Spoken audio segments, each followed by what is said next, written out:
Yo, yo, yo, yo, yo, yo. What is going on, guys? So, we have some news now on the coaching staff for the Eagles, especially defensive coordinator. With some things did change within the NovaCare complex. Adam Schefter had some background news what was going on the whole tampering period with Jonathan Gannon.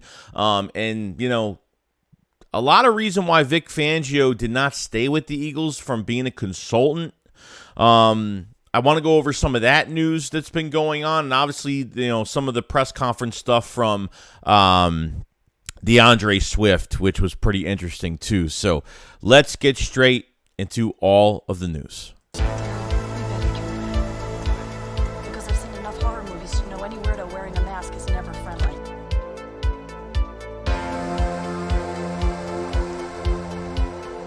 Yo, what is going on, guys? So it's on a fantastic day. So I want to go over some of the news that's been going on with the Philadelphia Eagles. And some news from Adam Schefter did come out. This is interesting because we were trying to figure out, we figured really during the NFC Championship game, or really after the NFC Championship game, that Jonathan Gannon was going to be our defensive coordinator. And I understand, why are you talking about Jonathan Gannon?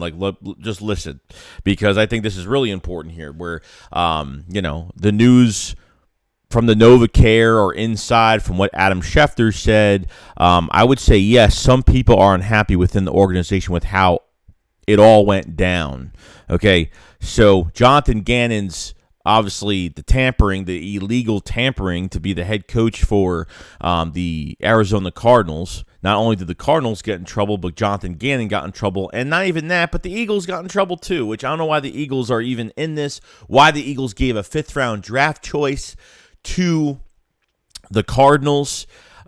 This is all his doing at the end of the day. Remember, after the NFC Championship game, he promised he was going to stay. Oh, good or bad, I'm staying in Philly. That was a bunch of BS. That's why Howie left him in Arizona, because they found out that he illegally tampered, and they just said, you know what, might as well just leave him there. So how did they figure out this whole thing? Was Howie Roseman involved when they were trying to figure out this, tampering situation?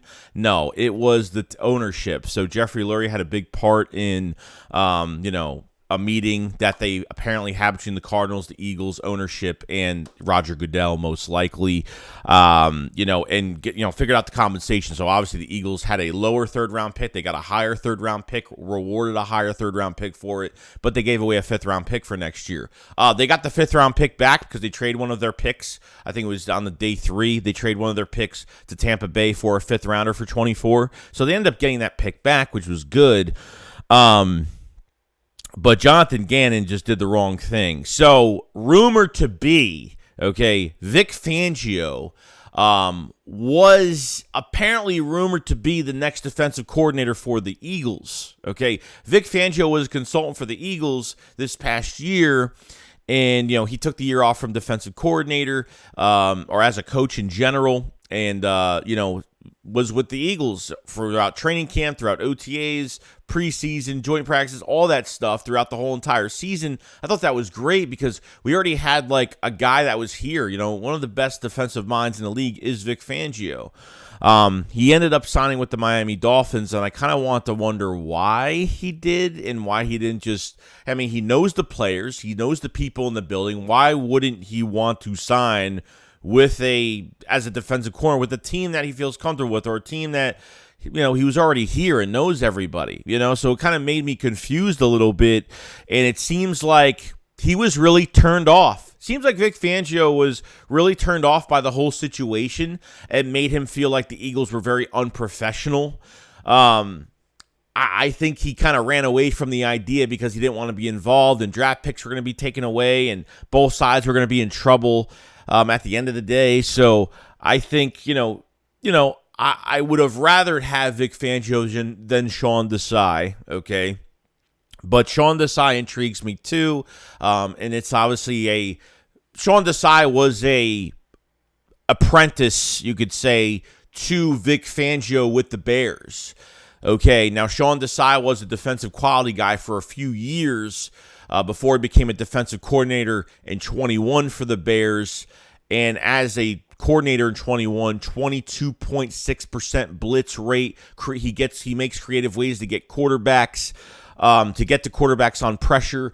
Top 10 against the pass, top 5 in sacks, bottom 10 against the run, but a really bad, not really good personnel. I mean, compared to what he had in 21 to what the Eagles had last year and this year, it's Sean Desai is going to have a lot of talent on this defense. And I'm kind of excited to see, what he's going to do with all this talent, what he's going to do with these linebackers. That's obviously somewhat more of a, 3-4 base, more of a coverage linebacker scheme, using multiple linebackers. He's not going to play a base like that for a long time, but, he will generate pressure. He will, that's been the thing with him. He knows how to generate pressure. He knows how to create pressure with less talent. That's what I'm kind of getting to about Sean Desai, which I really do like. And I'm glad the Eagles have a tough schedule. The new schedule comes out really soon, a matter of a week, maybe a little bit more than that. And we're going to find out a lot of things about Sean Desai with that tough schedule that we have. So I'm pretty pumped up. I'm pretty excited about it. And, Vic Fangio, yeah, there was a big chance he was going to be our defensive coordinator. I think he was turned off.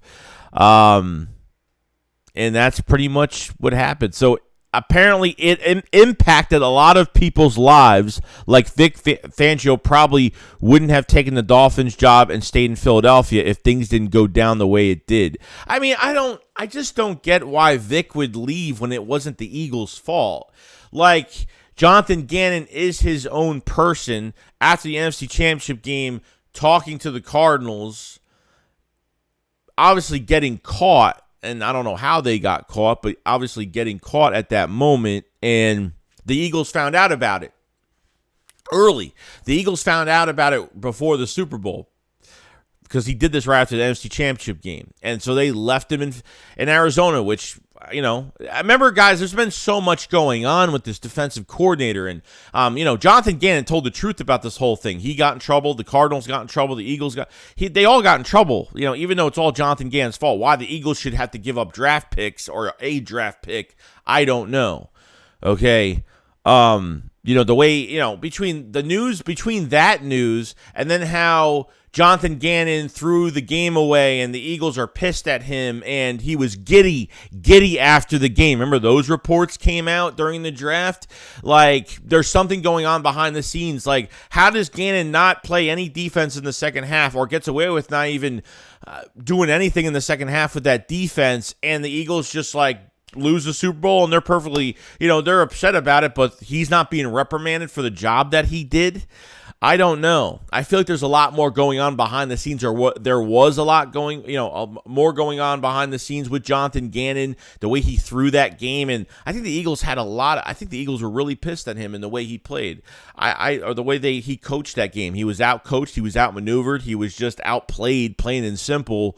So, yeah, I mean, Vic Fangio probably was going to be the defensive coordinator at one point. So we'll see what happens, but that's just news that came out today. I really wanted to talk about to get an understanding of the legal tampering and what happened with Gannon and all that stuff. And why did Vic Fangio? We were very kind of when the beginning of the defensive coordinator search, when we already had Brian Johnson as our OC. We already, we didn't know, why would Vic Fangio leave? Like, he knows everybody here. Like, why would he just go? So, I guess that's the reason why. Secondly, DeAndre Swift. Okay.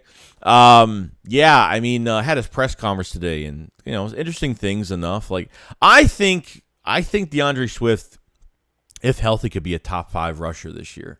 I mean, people forget, this guy's 24 years old. You got him on a 1-year deal. You traded a 2025 4th-round pick, which you literally got him for free. He's $1.5 to $2 million against the cap. I mean, doesn't affect us at all. I think from what DeAndre Swift said at his press conference, that it looked like. Now, he's never played with a mobile quarterback at all, ever, really since high school, which I thought it was really interesting. And obviously we've been watching the Bears, and they really aren't into quarterbacks like that. So that makes the offense more dangerous because now you have to worry about Jalen Hurts' legs plus DeAndre Swift getting the ball, which I think now with DeAndre Swift signing with the Eagles, I think he will be the lead back here. Before I thought it was Penny as much as everyone thought it was Gainwell. I don't think it was. was. I think they would have started Penny over Gainwell, and Gainwell would have rotated. But I think with Swift in the building now, I think he's the lead back. Obviously, a dual threat back, elite vision when he gets to the second level, what he could do on those cutbacks. It's just absolutely insane. You have a ground for pound in Rashad Penny. You have, a decisive, really good running back in Kenneth Gainwell. Boston Scott will play full special teams for now, unless they keep four. Obviously they're going to keep four running backs, but Boston Scott does play special teams too. But the Jahmyr Gibbs pick, I think, was the final straw, and the reaction to the Lions war room was the final straw to obviously DeAndre Swift making his choice, because DeAndre Swift thinks of himself as the focal point of that offense. And when the Lions pretty much were like, no, and he was surprised. So DeAndre Swift was not even told that they were even going to draft. The Lions never told him they were drafting a running back at all. Never told him. You know what I mean? Like, this happens. You know what I mean? This happens sometimes. Where teams don't tell their players that they're going to be replaced because they don't want to. They'd rather just do it and then deal with it after the fact. Really, they don't even have to deal with Swift. They just have to deal with his agent. They don't even have to talk to Swift at all. So he takes that as disrespect. DeAndre Swift is going to play with such a chip on his shoulder this year. Man, he stays healthy. Watch out. Best backfield in the NFL if the ball is distributed right. The one thing I could say last year that I was kind of happy about is the distribution of the football last year, the rotation of the running backs used at certain times. There was times where you got mad where they're like, or Miles didn't have enough snaps for 3-4 games, which in the first half he wouldn't even have like 50 yards. Like, it would really annoy us. And there were times where they did a really good job with it, but now you have a ground for pound on Rashad Penny, a dual threat, and Miles Sanders leaving, getting paid $6 million a year. These guys are much better. Rashad Penny is better than Miles when healthy. DeAndre Swift is better than Miles when healthy. It's more explosiveness, more speed, just better vision, not dancing around too much. Get the ball and go. I mean, that's what these guys are. You know what I mean? Gainwell is a solid running back too. Boston Scott is used for either the Giants games or he's going to be used for special teams and maybe get some runs in here and there during the season in 23. But I think he's glad to be home. I think, and plus we get the Kelly Greens this year, which is great. You know what I mean? So it's going to be a lot of fun. And I think, I'm telling you, he's holding some stuff in right now.